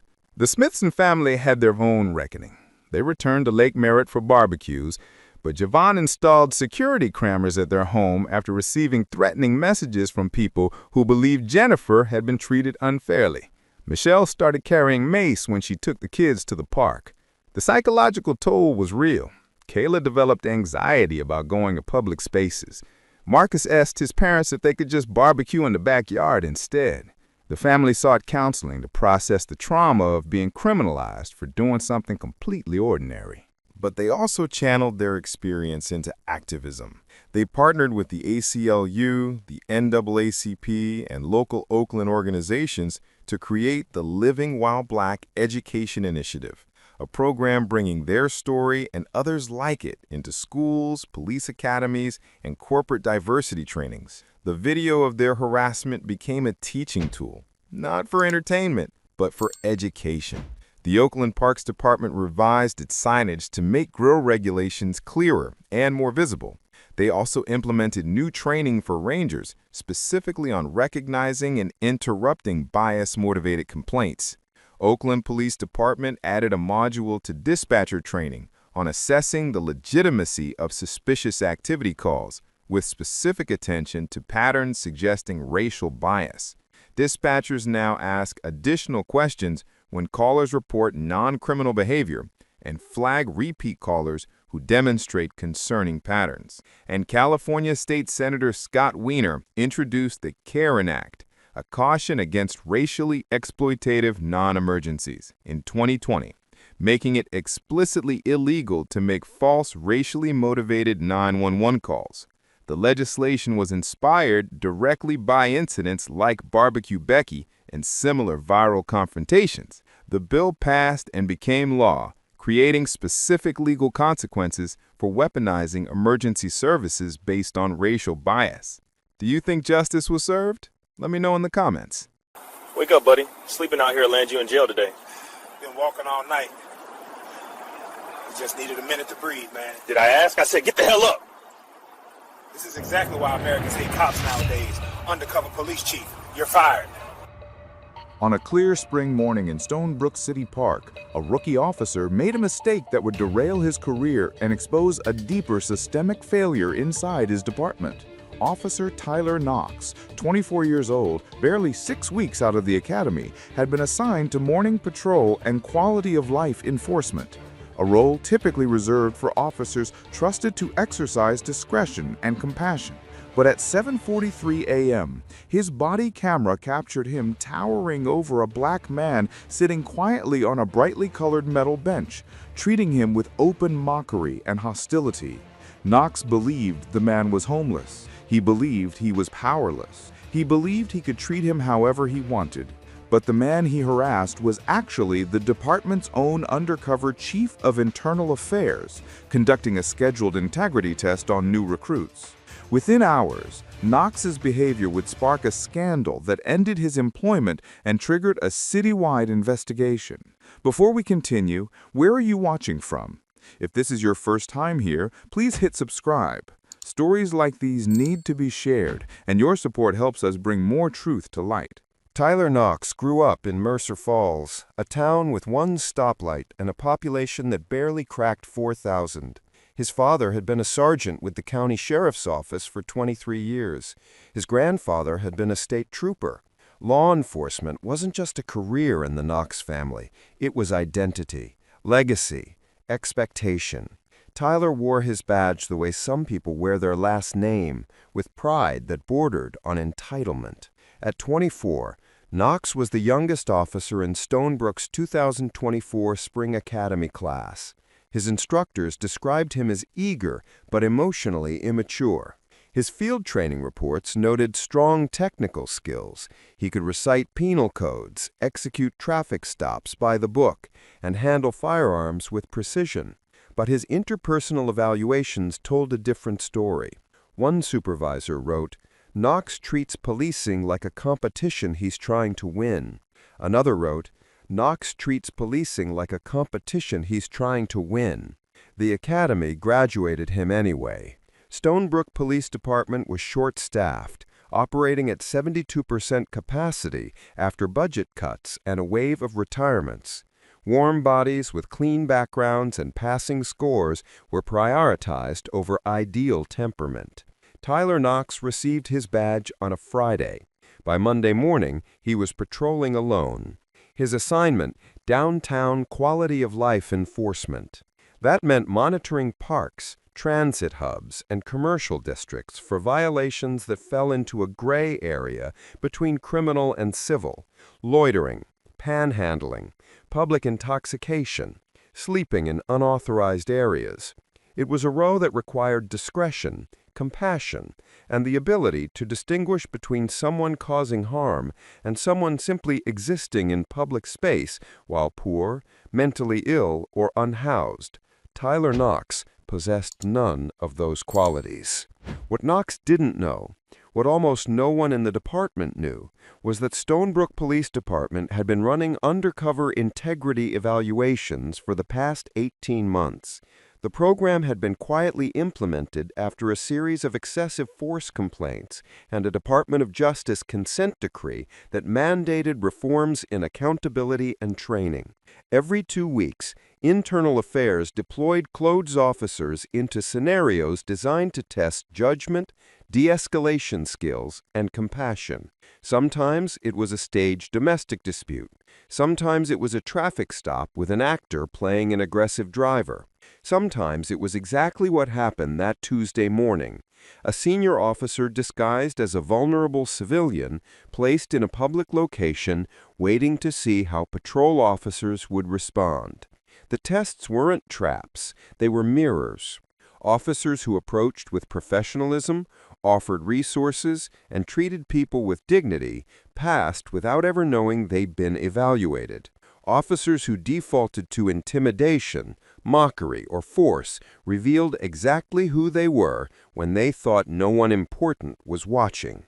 Only 3 people knew the schedule: the chief of police, the deputy chief of operations, and the head of internal affairs. Rookie officers were prioritized for testing because the department had learned a hard truth: bad habits formed early were nearly impossible to break later. Tyler Knox's test was scheduled for April 16th at 7:30 a.m. in Stonebrook City Park. Captain Elijah Ward was 52 years old and had spent the last 11 years running internal affairs for Stonebrook PD. Before that, he'd worked narcotics, gang enforcement, and homicide. He'd been shot twice, decorated 4 times, and respected universally, not because he was soft, but because he was fair. Ward didn't play politics. He didn't cover for bad cops. He investigated complaints with the same rigor whether they involved a rookie or a deputy chief, and he'd personally recommended termination for 17 officers during his tenure. Ward was also black. That detail mattered because it shaped how he understood the stakes of integrity testing. He knew what it felt like to be profiled, to be treated as suspicious simply for existing in certain spaces. He knew the difference between an officer who genuinely couldn't tell the difference between a threat and a person, and an officer who simply didn't care. On the morning of April 16th, Ward arrived at Stonebrook City Park at 6:45 a.m. He wore layers of weathered clothing, a faded brown jacket with a torn pocket, dark jeans stained at the knees, scuffed work boots with the laces frayed. His graying hair was unkempt. He hadn't shaved in 3 days. A worn canvas backpack sat beside him on the bench, the kind you'd see at a thrift store or a shelter donation bin. He looked tired. He looked forgotten. He looked exactly like the kind of person some officers believed didn't deserve courtesy. The bench he chose was painted bright blue, positioned along the main walking path near the park's east entrance. It faced a small pond where ducks gathered in the mornings. Joggers passed every few minutes. Dog walkers, early commuters cutting through on their way to the bus stop. The park was peaceful, bathed in soft daylight that filtered through oak trees just beginning to bloom. Ward sat with his head tilted back, eyes half closed, posture suggesting exhaustion rather than aggression. His body language was deliberately non-threatening. He wasn't drinking, he wasn't shouting, he wasn't bothering anyone. He was simply sitting, resting, existing in a public park during hours when the park was legally open to everyone. 3 surveillance cameras monitored the area. Internal Affairs had positioned 2 additional plainclothes officers nearby, one disguised as a jogger, another sitting in a parked car with a clear sightline.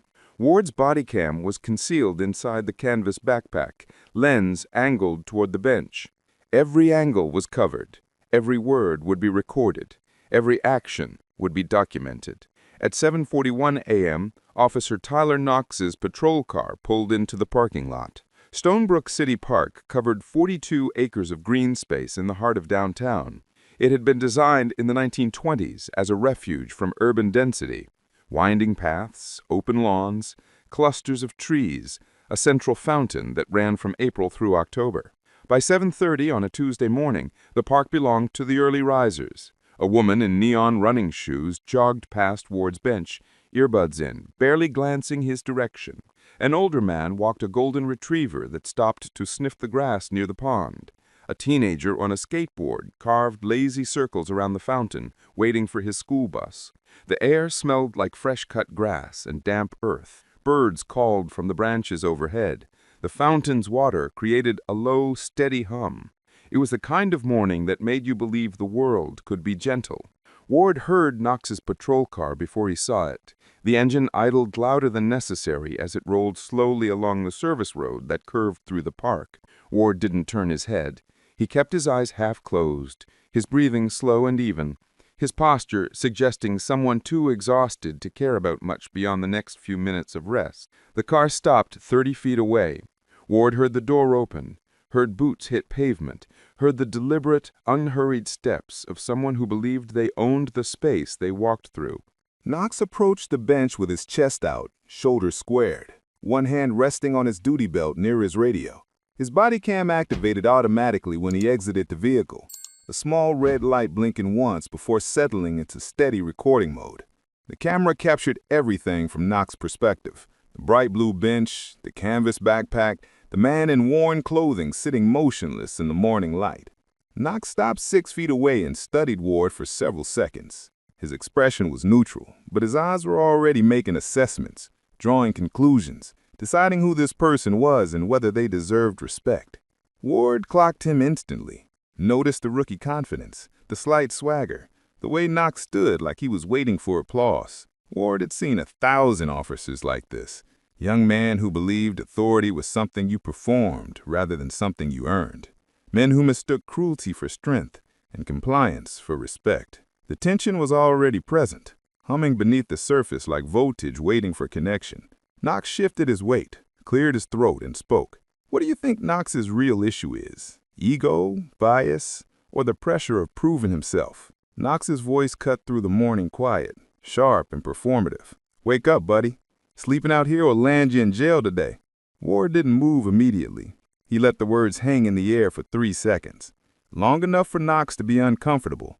Long enough to establish that he wasn't going to respond to commands delivered like insults. Then he opened his eyes fully, turned his head slowly toward Knox, and spoke with the kind of calm that comes from absolute certainty.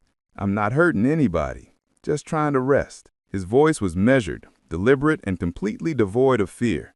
It was the voice of someone who knew exactly where this was going and had already decided how it would end.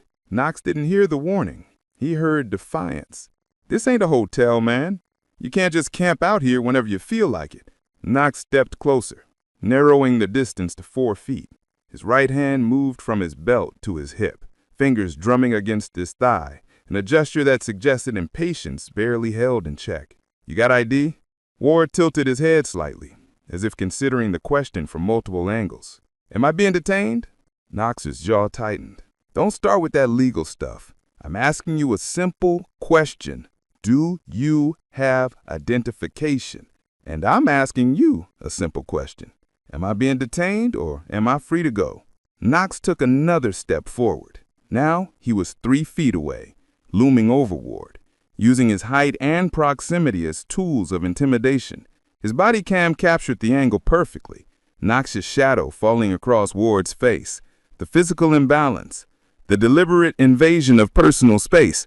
Ward didn't flinch, didn't blink, didn't give Knox the reaction he was fishing for. He simply sat, hands resting on his knees, expression calm, and said, "I'm not required to provide identification unless you have reasonable suspicion that I've committed a crime.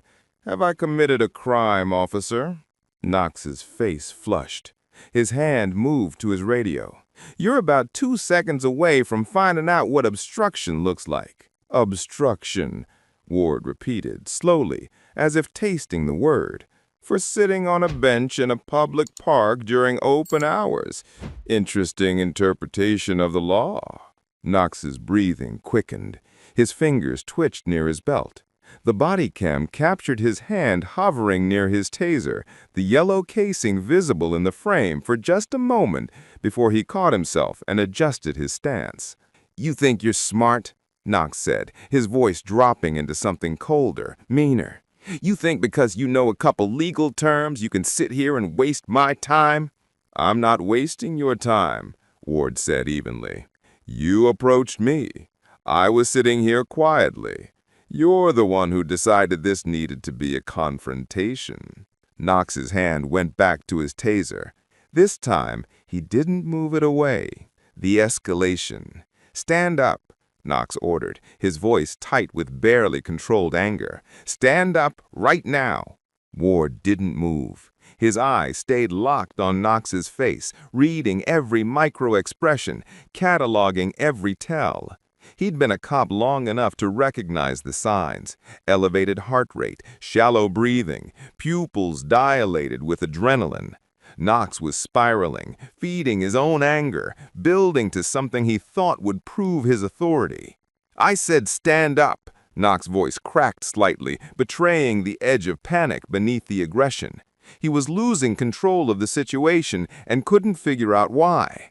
The man on the bench wasn't running, wasn't fighting, wasn't even raising his voice. But somehow, Knox felt like he was the one being cornered. "Am I under arrest?" Ward asked, his tone still maddeningly calm. "You're about to be if you don't—" "On what charge?" Knox closed around the grip of his taser. "Trespassing, obstruction, disorderly conduct, pick one." "I'm sitting on a public bench in a public park during daylight hours. None of those charges would survive 10 minutes in court, and you know it." "I don't give a damn what you think you know," Knox shouted, his composure finally shattering. His hand pulled the taser halfway out of its holster, yellow plastic gleaming in the morning sun. "You're gonna stand up, you're gonna show me your ID, and you're gonna do it right now, or I swear to God—" "Or what?" Ward interrupted, his voice cutting through Knox's tirade like a blade. "You'll tase a man for sitting on a bench? You'll arrest someone for exercising their constitutional rights? Is that the kind of officer you want to be?" Knox's entire body was trembling now, caught between the urge to escalate and the faint, distant alarm bell ringing in the back of his mind that told him something about this didn't feel right. But his pride, his ego, his desperate need to win this confrontation drowned out that warning. "Get the hell up!" Knox roared, his face inches from Ward's now, spittle flying with the force of his words. "You think I'm playing?" The jogger who'd passed earlier had stopped 30 feet away, phone out, recording. The man with the golden retriever had frozen mid-step, staring. The teenager on the skateboard had abandoned his board and was watching with wide eyes. Knox didn't notice any of them. His entire world had narrowed to the man on the bench who refused to be intimidated, refused to comply, refused to give him the victory he thought he deserved. Ward looked up at Knox. His expression shifted, not to fear, not to anger, but to something harder, something final. "Glad you finally showed your true colors," Ward said quietly. He reached into his jacket. Knox's hand flew to his taser, yanking it free, his finger on the trigger, Bodycam capturing every millisecond of the movement. And then Ward pulled out a gold badge. Not a wallet, Not a weapon, not anything Knox's panicked mind had imagined. A badge. Gold. Engraved. Official. Ward's held it directly into the Bodycam's frame, angling it so the lens caught every detail. The shield, the eagle, the words stamped across the metal in bold letters. Ward's voice dropped to something quiet, measured, and devastating. Undercover police chief, congratulations, you're fired. The collapse. Knox's face went white, not pale, white, the kind of bloodless white that happens when your brain suddenly understands that everything you thought was true is actually a catastrophic mistake. His hand, still holding the taser, began to shake. The weapon dipped, then dropped to his side, hanging useless from fingers that had gone numb. His mouth opened, but no sound came out. His eyes, wide, frantic, disbelieving, locked onto the badge, then flicked to Ward's face, then back to the badge, as if staring harder might somehow change what he was seeing. Knox's voice cracked. I didn't. Ward stood slowly, deliberately, pocketing the badge and stepping past Knox without another word. His movement was unhurried, almost casual, the kind of calm that comes from having complete control over the situation and zero doubt about the outcome. Knox turned, stumbling slightly, watching Ward walk toward the park entrance. "Sir, wait, I can explain." Ward didn't turn around. He pulled a radio from inside his jacket, a real radio, department issued, not the civilian prop Knox had assumed he didn't have, and keyed the mic. "Command, this is Captain Ward. Integrity test complete. Requesting supervisor response to Stonebrook City Park East entrance. Officer requires immediate removal from duty." His voice was professional, clinical, empty of emotion. He wasn't angry. He wasn't disappointed. He was simply reporting facts, the way you'd report a malfunctioning piece of equipment that needed to be taken offline. Knox's legs buckled. He caught himself against the bench, body cam shaking with the movement, frame wobbling as he fought to stay upright. His breathing came in short, rapid gasps. His hands trembled so badly he had to clasp them together to stop the shaking. The jogger with the phone was still recording. The man with the dog stood frozen, mouth slightly open. The teenager whispered something to someone on his phone, voice hushed and awed. "Dude, you're not going to believe what just happened." Knox tried to speak again. "Captain, please, I thought—" Ward finally stopped walking. He turned, looked back at Knox with an expression that held no sympathy, no forgiveness, nothing but the cold assessment of someone who'd seen exactly what he needed to see. "You thought he was powerless. You thought he was someone you could treat however you wanted because nobody would care. That's the problem, Officer Knox. That's always been the problem." He turned and kept walking. Knox sank onto the bench, the same bright blue bench where Ward had been sitting moments earlier, and buried his face in his hands. The Bodycam kept recording. The birds kept singing. The fountain kept running. And Tyler Knox's career, all 6 weeks of it, was over. 2 patrol cars arrived within 4 minutes. Sergeant Rachel Odom and Sergeant Marcus Tillman, both 15-year veterans, both aware of the integrity testing program's existence, even if they didn't know the schedule. They stepped out of their vehicles with expressions that told Knox everything he needed to know. This wasn't a rescue. This was a retrieval. Odom approached first. She was 42, compact and no-nonsense, with sharp eyes that missed nothing. She'd worked with Knox during his field training rotation and had flagged him then for attitude issues. Her notes had been ignored. "Officer Knox," she said, her voice flat and official, "I need your service weapon, your badge, and your body cam, right now." Knox looked up, his face streaked with tears. He hadn't realized he'd been crying. "Sergeant, I didn't know—" "Weapon, badge, camera." Odom's hand extended, palm up, finger steady. "This isn't a conversation." Knox's hands fumbled with his duty belt. He unholstered his Glock 19 with shaking fingers, ejected the magazine, cleared the chamber, and handed it over, grip first. Then his badge, the metal still warm from his body heat. Then the body cam, its red light still blinking, still recording the moment of his professional execution. Odom took each item without comment and passed them to Tillman, who placed them in evidence bags with the kind of clinical precision that made the whole scene feel like a crime scene, which, in a way, it was. "Stand up. You're going to walk to Sergeant Tillman's vehicle. You're going to sit in the back seat. You're not under arrest, but you're not free to leave. Internal Affairs is en route. Do you understand?" Knox nodded, mute, broken. "I need verbal confirmation, Officer Knox." "I understand," he whispered. Tillman opened the rear door of his patrol car. Knox climbed in, moving like someone in a dream, slow, disconnected, unable to fully process what was happening. The door closed with a heavy thunk that sounded final. Odom keyed her radio.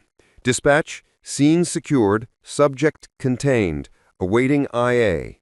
The investigation begins." Captain Ward had moved to the park's east entrance, standing beneath an oak tree with his arms crossed, watching the scene unfold with the detached focus of someone conducting a performance review. Two plainclothes internal affairs investigators, Detective Lisa Huang and Detective Jerome Foster, had emerged from their observation positions and were now coordinating witness interviews.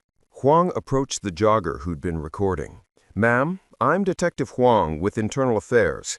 I understand you witnessed the interaction between the officer and the individual on the bench. Would you be willing to provide a statement?" The jogger, mid-30s, wearing a fitness tracker and expensive running shoes, nodded emphatically. "Absolutely. I recorded the whole thing. That cop was completely out of line. The man on the bench wasn't doing anything wrong, and the officer just kept escalating. It was like he wanted a confrontation." "Can you send me that video?" Huang handed her a card with an encrypted submission portal. "We'll need it for the investigation file."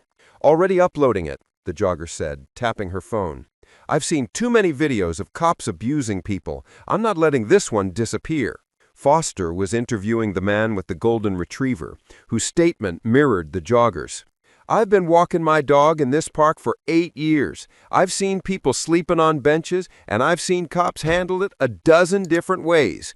Most of them just ask if the person needs help or tell them about shelter resources. I've never seen one go full aggro like that. It was disturbing." The teenager with the skateboard had called 3 friends, all of whom were now standing near the fountain, phones out, posting clips to social media with captions like, "Cop threatens homeless man who turns out to be undercover chief," and "Instant karma." The story was already spreading. Ward pulled out his department-issued phone and opened a secure note-taking app. He began typing his preliminary report, his fingers moving with practiced efficiency. Integrity test evaluation. Officer Tyler Knox, number 4475. Date, April 16th, 2024. Time, 0748 to 0758. Location, Stonebrook City Park, East Entrance. Test scenario.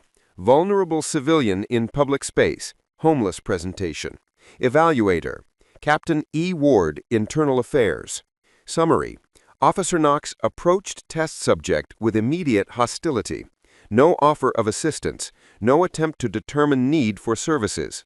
Defaulted to intimidation tactics within 30 seconds of contact. Escalated to threats of arrest and physical force despite subject's calm demeanor and legal compliance. Drew taser in response to non-threatening civilian exercising constitutional rights. Displayed clear bias indicators in language and body language. Failed to recognize de-escalation opportunities. Demonstrated fundamental unsuitability for field duty. Recommendation: immediate termination. Psychological evaluation required before any future law enforcement employment. Flagged for post-decertification review. Ward attached the Bodycam footage, the surveillance camera footage from 3 angles, and the witness statements that were already pouring into the IA database. By the time he finished, the case file was airtight. A black SUV with tinted windows pulled into the parking lot. Deputy Chief of Operations Angela Martinez stepped out, followed by the department's lead attorney, Robert Chen. Both wore expressions that suggested they'd been expecting bad news, but were still disappointed by how bad it actually was. Martinez walked directly to Ward. How bad? Ward handed her his phone, the preliminary report open on the screen. Martinez read in silence, her jaw tightening with each line. When she finished, she closed her eyes and exhaled slowly. 6 weeks, she said quietly. We gave him a badge 6 weeks ago. And this is who he was the entire time, Ward replied. We just caught it early. Chen looked toward the patrol car where Knox sat slumped in the back seat. He's going to try to appeal. Union will fight for him. Let them, Ward said. The footage speaks for itself. We've got body cam, surveillance, and 3 civilian witnesses, all corroborating the same narrative. He approached a peaceful person sitting in a public park and escalated to the point of drawing a weapon because the man wouldn't comply with unlawful orders. There's no defense. Martinez nodded slowly. I'll notify the chief. He'll want to handle the press conference personally. Good, because this needs to be loud.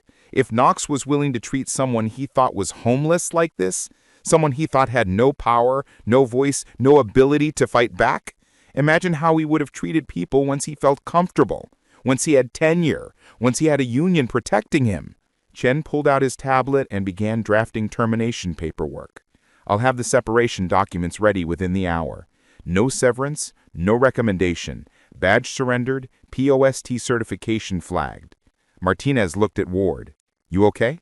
Ward shrugged. I sat on a bench for 20 minutes. Knox is the one whose life just imploded. That's not what I asked. Ward was quiet for a moment, then said, I've been black in America for 52 years. I've been a cop for 28. I know what it's like to be on both sides of that interaction. So, yeah, I'm okay. But I'm also tired.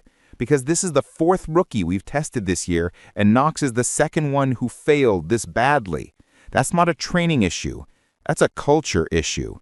Martinez didn't have a response for that, because Ward was right. The phone call. Inside the patrol car, Tyler Knox pulled out his personal cell phone with trembling hands. He scrolled through his contacts until he found the one labeled Dad and pressed call. The phone rang twice before a gruff voice answered. Tyler, you at work? Dad, I messed up. What did you do? There was this guy in the park. He looked homeless. I thought I was just trying to do my job, and Tyler, what did you do? He was internal affairs. It was a test. I didn't know. He had a badge, and I drew my taser, and now they're saying You drew on a superior officer? His father's voice went cold, flat, the way it did when he was trying to control his anger. You pulled a weapon on someone from internal affairs during an integrity test?